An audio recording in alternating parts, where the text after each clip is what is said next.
मेरी यह गीत मणिपुर की घटना पर आधारित गीत है और मेरी यह गीत जो है वर्तमान सत्ता की कलई खोलेगी। सपोर्ट कीजिएगा, सहयोग कीजिएगा।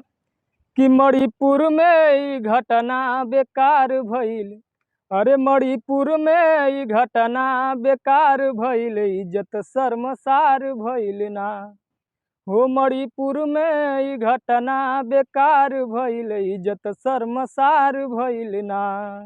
अंधी गूंगी बहरी देश के सरकार भइल, अंधी गूंगी बहरी देश के सरकार भइल, इज्जत शर्मसार भइल ना।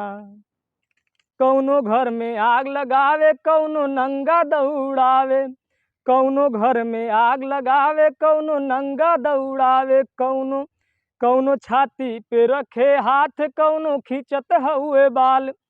यह दरिंदन बीचे बिटिया लाचार भइल, यह दरिंदन बीचे बिटिया लाचार भइल, इज्जत शर्मसार भइल ना।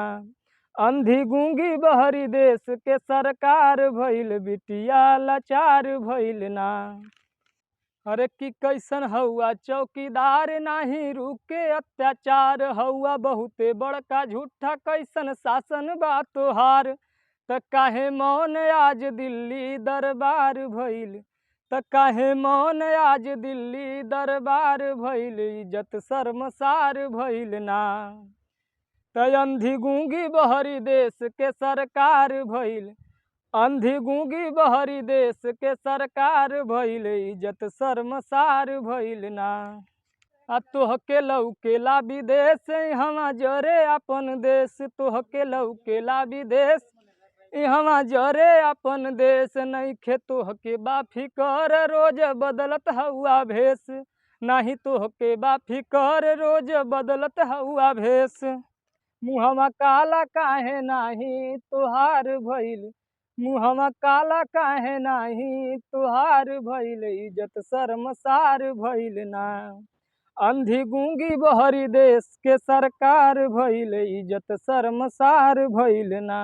अंधी गूंगी बहरी देश के सरकार भइल, इज्जत शर्मसार भइल ना। अरे कवन दे बात तू जवाब जनता करी जब सवाल, कवन दे बात तू जवाब जनता करी जब सवाल। तोहरे राज में कुछ गिद्ध आज नोचत हूँ खाल, तोहरे राज में कुछ गिद्ध आज नोचत हूँ खाल।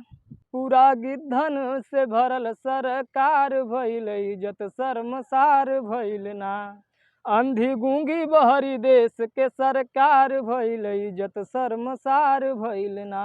भरल मूर्खन के दरबार तानाशाही अपरंपार, बिटिया केहू के ना बानी होले इज्जत तार तार। त जंतर मंतर पे आंदोलन के भरमार भइल, इज्जत शर्मसार भइल ना। अंधी गूंगी बहरी देश के सरकार भइल, इज्जत शर्मसार भइल ना। अंधी गूंगी बहरी देश के सरकार भइल, इज्जत शर्मसार भइल ना।